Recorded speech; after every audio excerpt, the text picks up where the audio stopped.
I wanted to do a part 2 about the Australian digital ID bill. So this is their thing. They say it's voluntary, so you can get it if you want, but you also don't have to get it. It's totally your choice. If you feel unsafe and you don't want the government knowing your business, you don't have to tell them.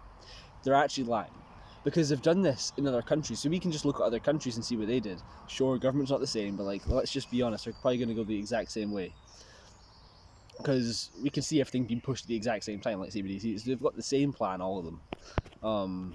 So what happened in India?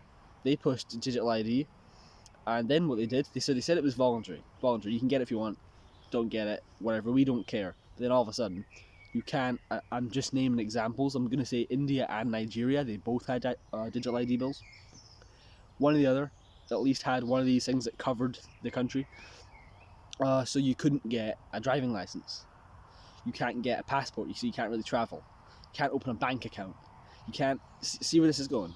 You can't get a mortgage. Like all of this stuff. Sure, you don't have to get digital ID, but if you want to live and be a normal person, you don't have to sit in the forest. Then it's like you kind of do. So they did it with the vaccine as well. Think back to the vaccine. They said we didn't force you guys. I'm like, well, you kind of did, because you get fired from your job, and what if you have kids, family to provide for? Don't care. It's like that was pretty forced. Well, you can't eat anywhere, and maybe these are fine. Don't eat anywhere. Don't eat at a restaurant. Fine. But it's like when it comes to your job, you can't even work at your job. You can't even make a living. You can't even make a living. It's like that's forced. That's the definition of forced, pretty much. Because you're saying if you don't get it, we're gonna destroy your entire life. It's like, come on, that's forced. So they're gonna come with this voluntary thing, and then soon enough, they're gonna switch up and say, you can't get a driving license, you can't buy a home, you can't open a new bank account, you can't. Oh, you can't say this on the internet. Now you can't eat this. Oh, and then it gets dodgy, doesn't it? So first it starts with the digital ID, and then they'll push the CBDCs. So then you got money, digital money. So your money is attached to your banking, where you are, because the CCTV, what you're eating, all this stuff. And then you get carbon trackers.